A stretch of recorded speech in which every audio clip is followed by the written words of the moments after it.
Hey friends, welcome back to my studio. I just love that you guys hang out with me. It's so fun to share our art journeys together. I want to paint winter berry branches in a picture. So I found this reference photo here. There, that's better. I found this reference photo. I'll link it in this video's description. I love this picture as a vase. Isn't that pretty? I think I might leave it white. And I think I'm going to paint a yellow background on a 12-inch by 12-inch canvas from Michaels. I did gesso this to try and fill in the texture a little bit. Gallery wrapped and splined. These are really nice. And then I tighten them with water. I'll link in this video's description how I tighten canvases. So if you have a thin canvas that isn't very sturdy, you can overstretch it. But these big thick ones are really nice and they don't bow or bend at all. Okay, let's have some fun.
All right, let's set the table. So I used, I don't have it. It was a 2-inch flat chipboard brush. I'm looking to see if I have it to paint the background. The background colors, because I don't think I've set the table. This is a couple days later again. I keep having life happen.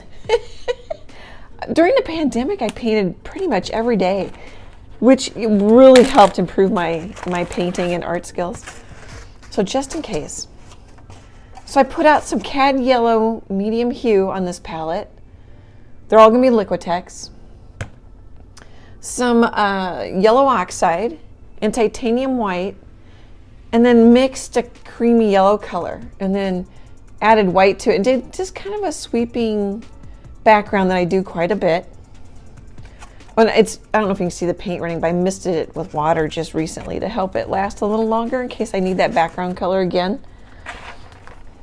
And then I stick it, in case you're new, in a gallon baggie to help keep it fresh, sort of like a little terrarium. And if you, I haven't really tested it, but I've had them last for weeks, especially if I missed them about once a week. It'll depend on the weather in your area. Okay, so now I'm thinking, I traced the picture on, which just speeds it up. I love that. I could have drawn it. It's a simple shapes, but I like getting to the fun part, the painting. So I have burnt umber on my palette, and then the yellow oxide and titanium white, and I did put a little yellow oxide in this creamy brown color, but I don't know if it really shows much. Little burnt umber. I put out quite a bit of burnt umber because mine's always dry. I think it's whatever makes that color. So I put quite a bit out to help it last, and titanium white. And I think I'm just going to add one more color, Quinacridone Magenta, because I'm going to do red berries on branches. I'll be tempted to add some blue to get like some blue purples, but I think if we just add the one more color, sometimes that makes your paintings I look more professional. Everybody likes each other. I use primaries and mix a ton of colors too. You can do it either way. But I think sometimes it can help you focus more on the values and less on the color if you don't have so many out to work with. What else? Oh, I painted the picture kind of a beige color with a 3/4 inch 19mm flat brush from Royal and Langnickel. I really like Royal and Langnickel. I like the price point. They're nice brushes. You know, I mean, I haven't tried the super expensive ones because I don't spend money on them. But someday I'll be able to compare them. I also use a little number 2 round from Princeton. I don't know if you can see it. I think you can hear maybe that one you can see maybe better. It's just little.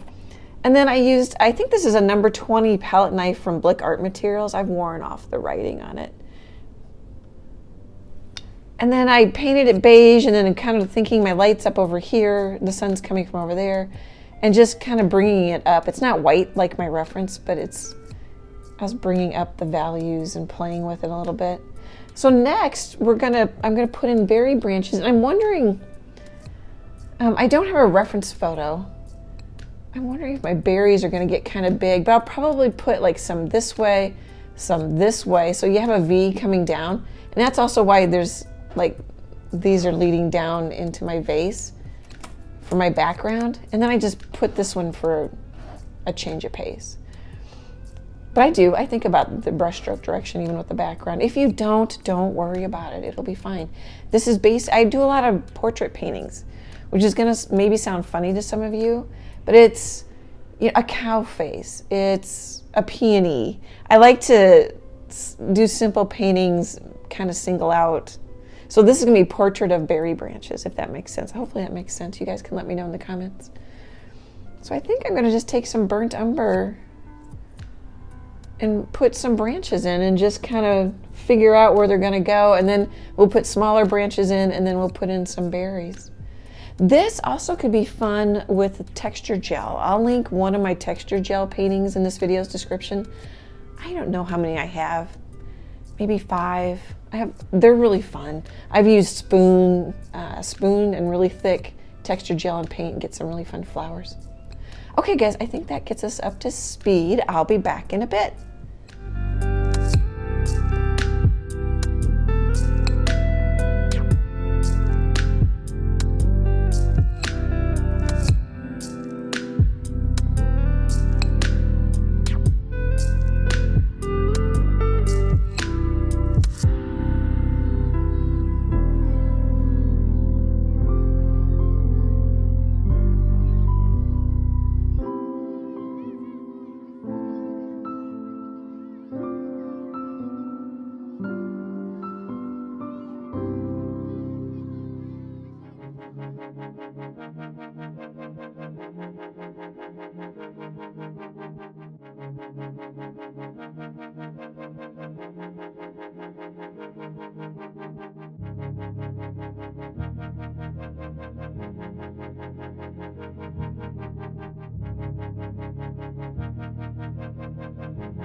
Let's chat for a second here. I put Quinacridone Magenta out on my palette, mixed kind of a red-orange. I wasn't too worried about what color it is.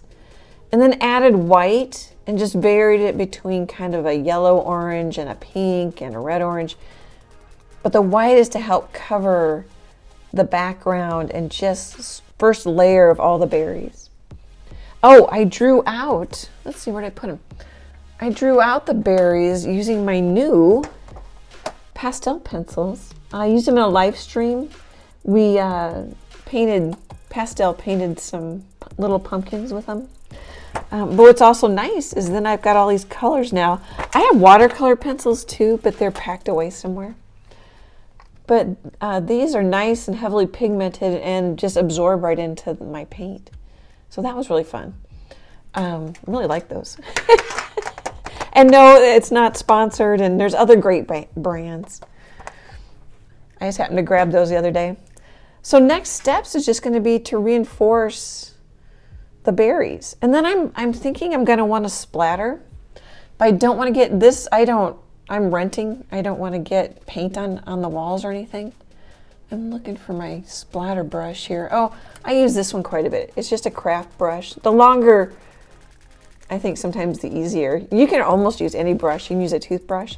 But I might lay it down flat to splatter it just so I don't get paint behind me here. But that's steps ahead, and it's not going to show up that much on the light background, so I'm not totally sure if I am going to splatter after all those comments. Okay, I think that gets us up to speed. Oh, I also put Mars Blackout, just so I could get some darker areas back in here. Okay, guys, I'll be back in a bit.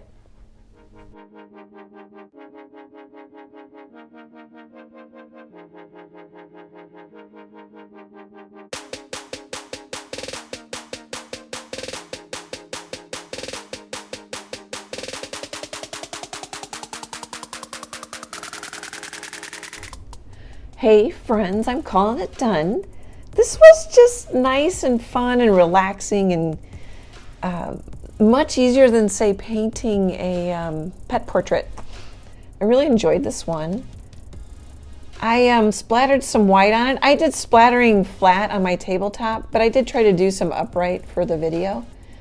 Splattered some white, and then it wasn't really showing, so I took straight up yellow oxide. I don't know if you can see that. Thinned it out with water, so it's like milk. It's starting to dry already. And then splattered that. And then, you know, if you're not getting them everywhere you want, you can put some dots in. Or you could dip, here's a tip, you could dip the end of the brush in the paint, the handle, and make dots that way too. That's kind of fun. What else? Let me know if you like that I've kind of got a V going. I think I like it. I always wrestle with paintings a little bit, and then I don't pay much attention to them for several days, and then I like them. I like them a lot better because I'm looking at things, what's still in my mind is things that didn't quite happen.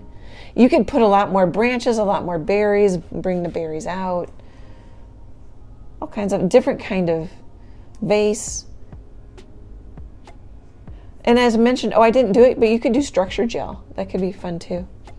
Okay, here, let's do a little tour. I'll list the paint colors in this video's description. I hope that's focusing. I'm like 4 inches from the side of my phone and then leaning my head forward. The vase turned, so I think one of the things that bugs me is the vase turned out much darker. My reference photo has a light colored vase. But really, no one's going to know that. You know, I think it's funny when I do that. I hope those berries look brighter than they're looking when I look at my phone. I'm also hoping when I move that the lighting in that studio is a little bit better. Let's kind of just give you a close-up look at some of it. Oh, I just thought of something I can mention.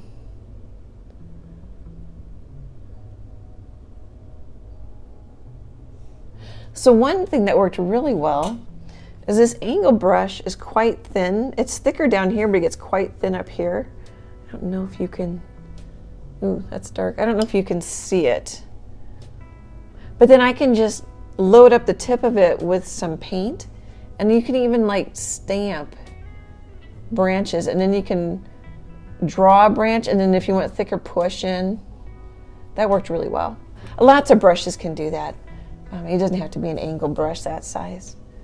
Okay guys, hopefully some of these comments help.